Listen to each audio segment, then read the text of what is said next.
Seja bem-vindo a mais este vídeo que nós estamos gravando. Que a graça e a paz do Senhor Jesus seja com você e com toda a sua família. Bom, hoje é Páscoa e certamente essa é a primeira Páscoa que nós estamos celebrando dentro deste contexto de afastamento social. Não é uma coisa muito agradável, né? Não é uma coisa muito legal, porque nós estamos acostumados a assistir a nossa cantata com as crianças, estamos acostumados a fazer reuniões de família, estamos acostumados a celebrar um culto maravilhoso. Infelizmente hoje nós não podemos fazer nada disso. Mas é também uma belíssima oportunidade para você celebrar essa Páscoa com a sua família, relembrando algumas verdades bíblicas a respeito dela. Eu quero compartilhar com você um texto, peço para que você abra a sua Bíblia, lá no Evangelho do Nosso Senhor Jesus Cristo, registrado em Mateus, segundo o capítulo 20 e o verso 28. E eu vou ler para você, e nós podemos tirar algumas coisas deste versículo. Diz assim: pois nem mesmo o Filho do Homem veio para ser servido, mas para servir e dar sua vida em resgate por muitos. Bom, a Páscoa, todos nós sabemos, é uma festa cristã, onde nós relembramos a crucificação, a morte e a ressurreição do nosso Senhor e Salvador Jesus Cristo. Os judeus comemoravam a Páscoa como a libertação do cativeiro, da escravidão do Egito, e está lá registrado em Êxodo, capítulo 12.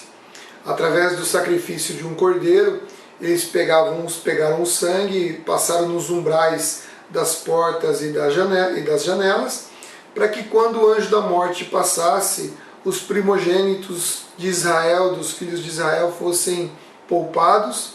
Porém, naquela mesma noite, os primogênitos do Egito não foram poupados e todos morreram. E desta forma, Faraó acabou expulsando Israel do Egito e aí ocorreu a libertação. No nosso tempo, nos dias de hoje, a Bíblia muitas vezes se refere à Babilônia, o Egito, como o mundo e toda a sua ação pecaminosa. E como nós sabemos, o próprio Senhor disse isso, que o mundo jaz no maligno. E todo ser humano, nós aprendemos isso em Verdades Básicas, e se você quiser fazer Verdades Básicas, você pode entrar em contato comigo, que nós vamos agendar para poder fazer este programa, este curso de uma forma online. Todo ser humano ele tem uma tendência pecaminosa, uma tendência crescente para o pecado. E essa tendência, nós podemos dizer que é uma busca de independência de Deus, onde as pessoas buscam viver os seus próprios propósitos. Contudo, essa independência que o homem busca, que veio lá de Adão e de Eva, no princípio de todas as coisas, quando Deus falou: olha, vocês não comam deste fruto, porque certamente o dia que vocês dele comerem vocês morrerão. O homem ele cresceu o olho e desejou ser igual a Deus, então isso tornou o homem egoísta, tornou o homem egocêntrico, tornou o homem arrogante, ou seja, ele achou que ele poderia ser igual a Deus, né? Deus todo-poderoso, soberano, Deus onipotente, onisciente, onipresente. O homem caiu na besteira. E o interessante é que quando você lê o texto de Gênesis capítulo 3, você vê que o homem já conhecia o que era bom, faltava só conhecer o que era mal, e ainda assim o homem insistiu no pecado como insiste até hoje. Você não precisa se esforçar muito para identificar a arrogância, para identificar o egoísmo, a independência de Deus ao nosso redor. Muitas pessoas estão comentando, já saiu muitos vídeos na internet, que talvez essa pandemia fosse uma coisa criada num laboratório, por exemplo, né? Outras pessoas estão questionando se de repente não houve uma negligência da Organização Mundial de Saúde com relação à China, a notificação da China, se não houve muita demora, se não houve ali um favorecimento para a China para comunicar essa pandemia. Muitas outras pessoas questionam se não tem alguém lucrando com isso.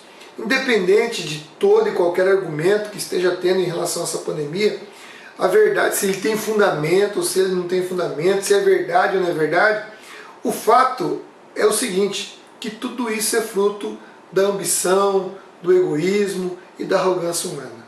Se isso é verdade, é fruto da arrogância, do egoísmo. Se não for verdade, as pessoas que estão falando isso também estão falando isso por uma arrogância, por uma soberba, estão falando isso talvez por um sentimento egoísta. O fato é que o comportamento humano leva a esse tipo de conclusão e muitas destas coisas podem ser até mesmo verdade. Agora, se você potencializar tudo isso, você vai ver que ao redor nós vamos encontrar o pecado nadando em braçada em nossos dias. Está nadando de braçada. Está nadando de braçada. Você olha, por exemplo, a indiferença do ser humano com relação ao sofrimento das pessoas.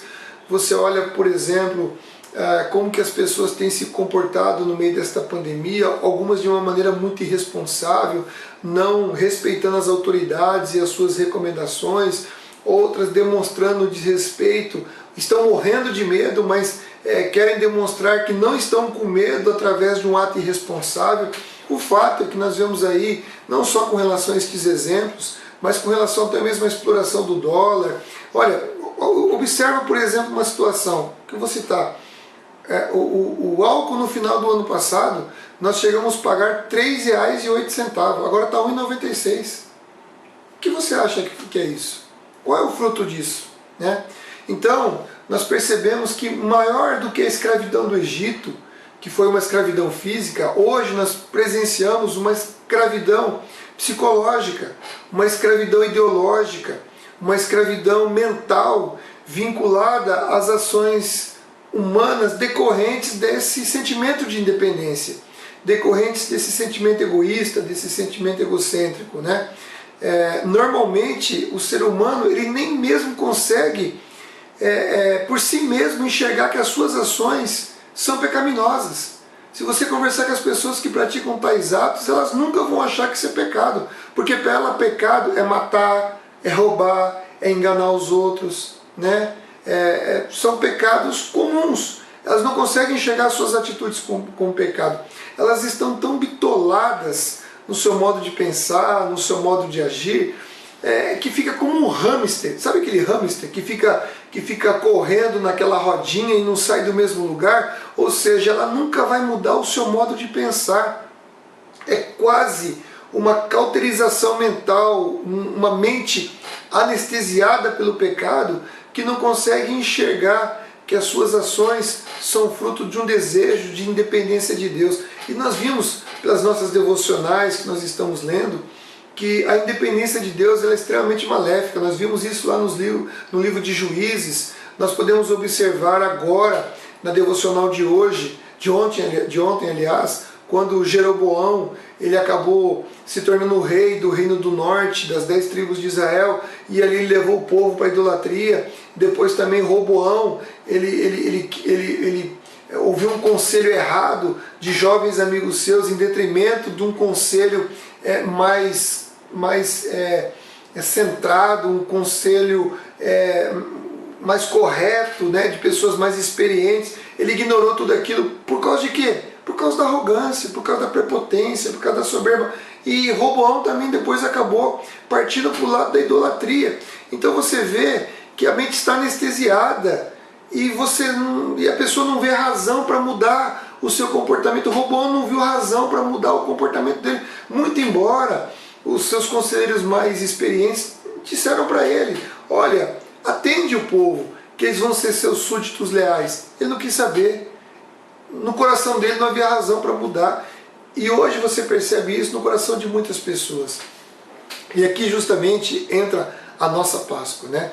Nós precisamos ser libertos deste modo de vida, deste modo de pensar. Se nós queremos realmente passar a eternidade com o Pai, se nós queremos realmente passar a eternidade com Deus, com o nosso Senhor Jesus Cristo, né? Deus ele tem padrões éticos e morais que exigem um caráter e uma justiça muito além da capacidade que o homem é capaz de dar. Por isso mesmo que Jesus ele disse aos seus discípulos que se a justiça deles não fosse em muito, não excedesse em muito a dos fariseus, eles certamente não entrariam no reino de Deus. E se nós não conseguimos, se nós não enxergamos o pecado, como que nós vamos enxergar a liberdade?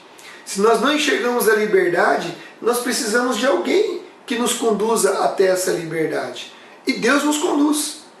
No Egito, Deus conduziu o povo à liberdade do Egito através das 10 pragas e finalmente pela Páscoa, no final, quando o anjo da morte passou e levou todos os primogênitos do Egito e preservou os primogênitos de Israel.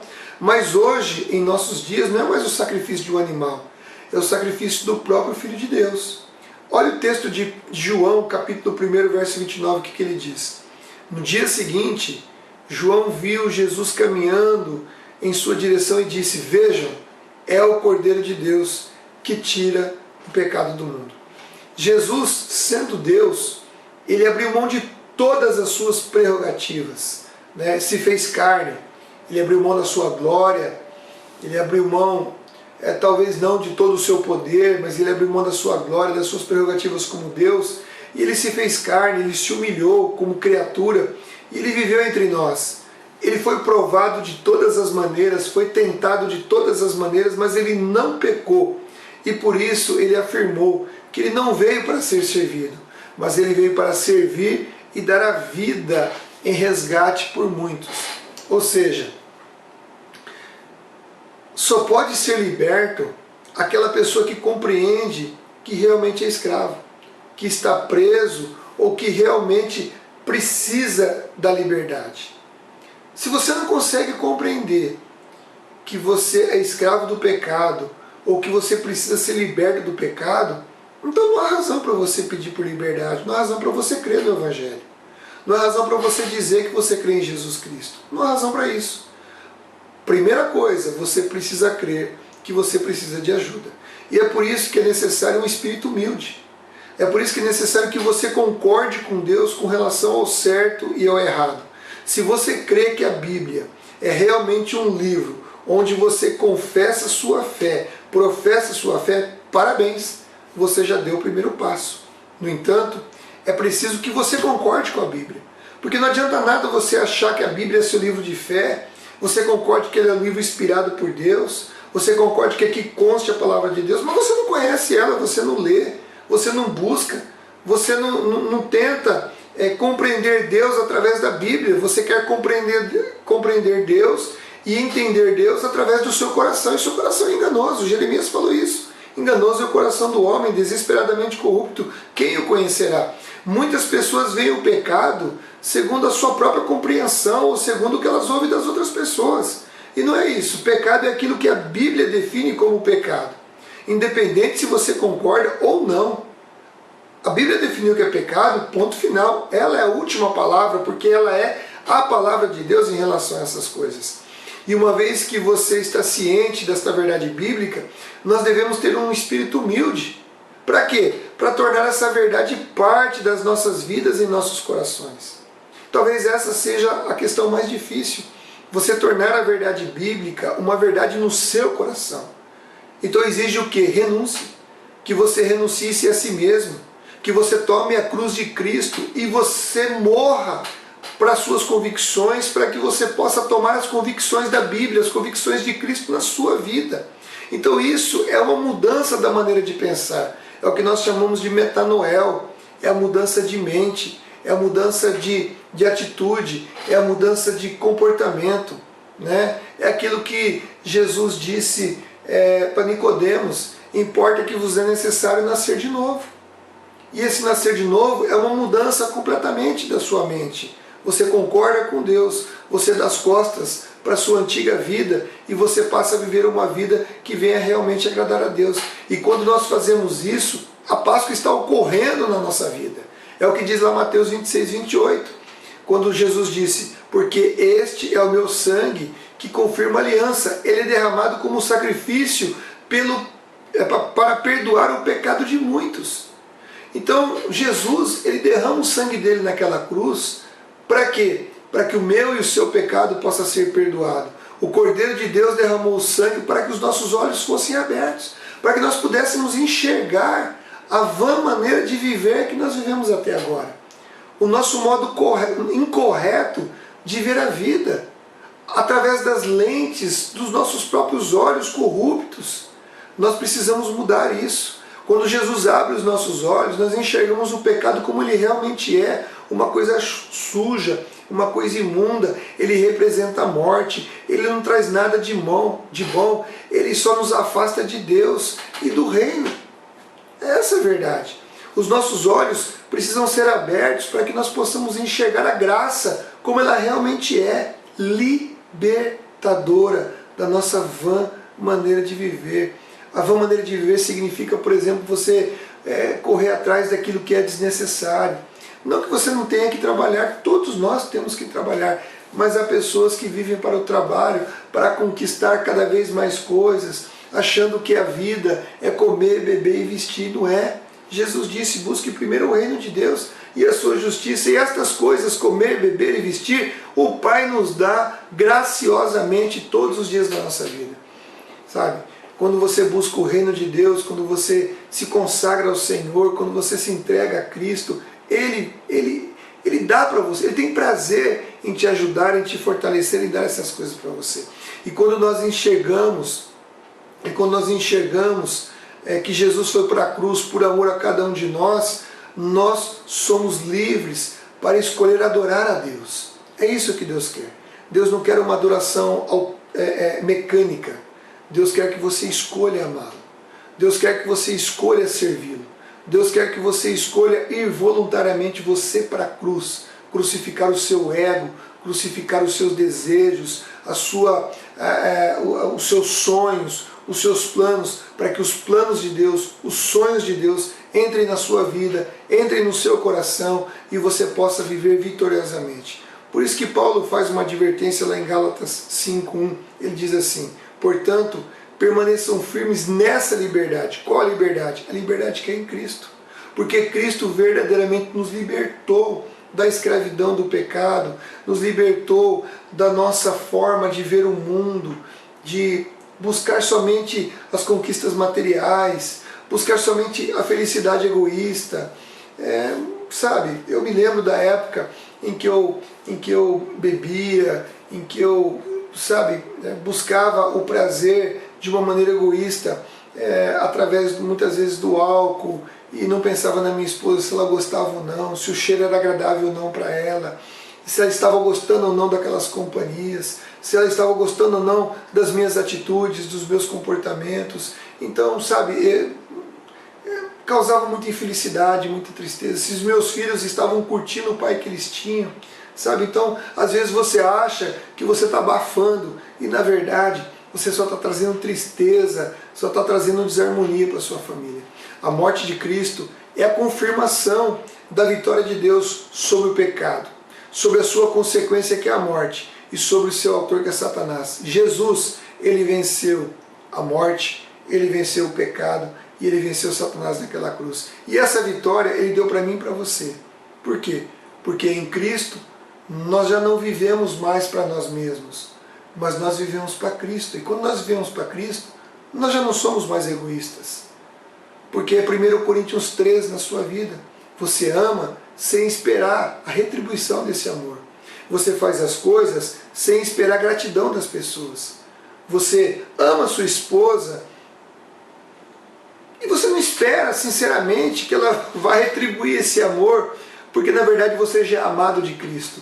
E quando você já é amado de Cristo, esse amor é tão abundante na sua vida que você dá esse amor para as pessoas. E as pessoas acabam retribuindo esse amor para você involuntariamente. Então você não faz as coisas esperando nada em troca, porque você já recebeu da parte de Deus tudo aquilo que você necessitava. Tudo aquilo que você precisava, Deus já te deu. Então a Páscoa é essa vitória viva em cada um de nós. É Jesus vivendo através das nossas vidas. Então o que eu queria pedir para você é que você celebre a Páscoa com alegria, com Cristo, em vitória com a sua família. Abençoe sua esposa, ame a sua esposa, mas não fique esperando que ela retribua esse amor, não. Mostre o amor de Cristo na sua vida e você pode ter certeza que ela vai retribuir mostrando o amor de Cristo na vida dela, e vocês irão completar um ao outro. Ame seus filhos dessa mesma maneira. Compartilhe das riquezas que o Evangelho tem para oferecer. Compartilhe das riquezas que a palavra de Deus pode oferecer. Momentos sabe, de compartilhamento, momentos em que vocês vão conversarem, momentos em que vocês vão bater longos papos. Desliga a televisão, tira a influência dos canais de televisão, da Netflix, da Prime, sei lá do que tem aí, sabe? Aproveite os momentos. Curta essa Páscoa com a sua família e deixe Cristo ser abundante na vida de cada um, na sua família, ser transbordante em cada um de vocês. Amém? Que vocês tenham uma excelente Páscoa, que o Senhor os abençoe, lhes conceda graça superabundante e que vocês sejam frutíferos no reino de Deus. Deus abençoe vocês, em nome de Jesus. Amém.